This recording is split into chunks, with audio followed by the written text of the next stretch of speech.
Concept of dominance. ये dominance और incomplete dominance का एक्चुअल रीजन क्या, अब हम ये समझेंगे। और इस रीजन को समझने के लिए हम फिर से उसी थ्योरी पर चलेंगे जिससे मैंने कहा पूरी जेनेटिक्स आप सीखोगे। वन जीन वन एंजाइम, बस एक ही rule, one gene one enzyme one character. इसी से मैं आपको ये समझाऊंगा। अब एक छोटी सी रिएक्शन मैं आपको दिखाता हूं। एक रिएक्शन अगर है जिसमें सबस्ट्रेट प्रोडक्ट में चेंज हो रहा है। आप जानते हैं लिविंग के अंदर कोई भी रिएक्शन बिना एंजाइम के तो हो नहीं सकती, तो इस पे एंजाइम लगेगा। और एंजाइम का काम क्या होता है? रेट ऑफ रिएक्शन को बढ़ाना। कैसे? एक्टिवेशन एनर्जी को कम करके। बिना एंजाइम के कोई रिएक्शन नहीं हो सकती, ये हम जानते हैं।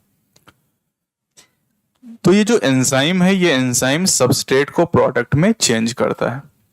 और ये एंजाइम कौन बनाता है? जीन। और इस एंजाइम की वजह से कोई कैरेक्टर एक्सप्रेस होता है। तो कैरेक्टर हम यही वाला ले लेते हैं। कौन सा कैरेक्टर? Starch grain size. तो यहां पर जो कैरेक्टर हमने क्या ले लिया?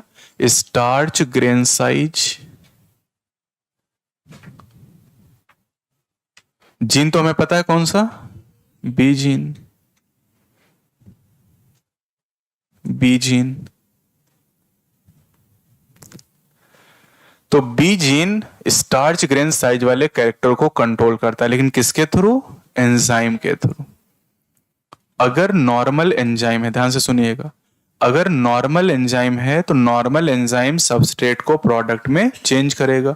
और प्रोडक्ट में चेंज होने का मतलब ये है, अगर सबस्ट्रेट प्रोडक्ट में चेंज हो रहा है तो इसका मतलब ये है कि यहां पर, अच्छा अब अगर मैं यहां पर कैपिटल बी या स्मॉल बी ले लूं, अगर मैं यहां पर कैपिटल बी लिखूंगा, ध्यान से सुनिएगा, अगर मैं यहां कैपिटल बी लिखूंगा तो ये प्रोडक्ट में क्या मिलेगा? लार्ज ग्रेन साइज या स्मॉल? नहीं समझ पाए? अगर कैपिटल बी लिखूंगा तो लार्ज और स्मॉल बी लिखूंगा तो स्मॉल। तो अगर मैं लिख दूं यहां पर कैपिटल बी जीन, तो इससे क्या बनेगा? Large grain size. Large grain size. और अगर मैं स्मॉल बी लिखूंगा तो स्मॉल ग्रेन साइज। या अगर मैं कुछ भी ना लिखूं, यहां पर मैं केवल बी लिखूं, तो इसका मतलब कि यहां पर मैं क्या कर दूं? Grain size. मतलब ये जो प्रोडक्ट बन रहा है, ये प्रोडक्ट किसके लिए है? ग्रेन साइज के लिए। ये प्रोडक्ट ही ग्रेन के साइज को नियंत्रित कर रहा है। और प्रोडक्ट कब बन रहा है? जब सबस्ट्रेट प्रोडक्ट में चेंज हो रहा है। चेंज कौन कर रहा है? एंजाइम। और एंजाइम को कौन बना रहा है? Gene. This is a normal condition. लेकिन अगर इस जीन में या एलील में कोई बदलाव हो जाए, अगर कोई मॉडिफाइड एलील है या जीन है, अगर जीन या मॉडिफाइड एलील, मॉडिफाई मतलब उसमें कोई म्यूटेशन हो गया, अगर एलील या जीन में कोई म्यूटेशन हो गया, तो अगर जीन में कोई चेंज है तो बदलाव कहां पर होगा? एंजाइम में। एंजाइम में चेंज हो जाएगा। तो मॉडिफाइड एलील या जीन अगर है तो उस केस में तीन चीजें हो सकती हैं। जीन में अगर कोई बदलाव हुआ तो क्या जरूरी है कि एंजाइम में बदलाव होगा? अगर जीन में कोई बदलाव हुआ तो एंजाइम में जरूरी है कि बदलाव होगा? नहीं, क्योंकि एक म्यूटेशन होता है, कौन सा? Silent mutation. साइलेंट म्यूटेशन में जीन तो चेंज होता है लेकिन एंजाइम चेंज नहीं होता है। और बहुत ज्यादा टाइम नहीं, अभी अगली चैप्टर में हम पढ़ेंगे साइलेंट म्यूटेशन। तो साइलेंट म्यूटेशन में जीन तो बदलता है लेकिन एंजाइम चेंज नहीं होता है। तो जीन में तो चेंज हुआ, मॉडिफिकेशन हुआ, लेकिन एंजाइम में चेंज नहीं हुआ। मतलब उस केस में क्या बना? Normal enzyme. नॉर्मल एंजाइम या less efficient enzyme. Less efficient enzyme. अब सोचो अगर कि एक ऐसा जीन, ये वाला जो जीन है इसमें मॉडिफिकेशन ये वाला हुआ, इसमें एक ऐसा म्यूटेशन हो गया जिसकी वजह से नॉर्मल एंजाइम बना। और अगर नॉर्मल एंजाइम बन जाएगा तो क्या प्रोडक्ट बनेगा? बिल्कुल प्रोडक्ट बन जाएगा और जो कैरेक्टर है वो एक्सप्रेस हो जाएगा। या लेस एफिशिएंट एंजाइम का मतलब ये कि उसकी एफिशिएंसी कम है लेकिन काम करेगा, फंक्शनल है लेकिन धीरे काम करेगा, लेकिन काम कर देगा वो। दूसरा केस ये हो सकता है कि अगर जीन में बदलाव हुआ तो एंजाइम बने लेकिन बेकार, that is non functional enzyme.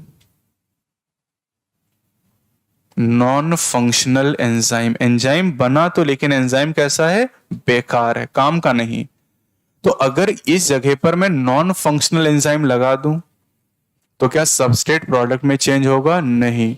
तो क्या कैरेक्टर एक्सप्रेस होगा, नहीं होगा। अब कैरेक्टर एक्सप्रेस नहीं होगा, जो स्टार्च ग्रेन का लार्ज साइज था एक्सप्रेस नहीं हो पाएगा उस केस में। तीसरा केस क्या हो सकता है कि मॉडिफिकेशन इस तरह का हो जाए जीन में कोई ऐसा बदलाव हो जाए जिससे एंजाइम बने ही ना।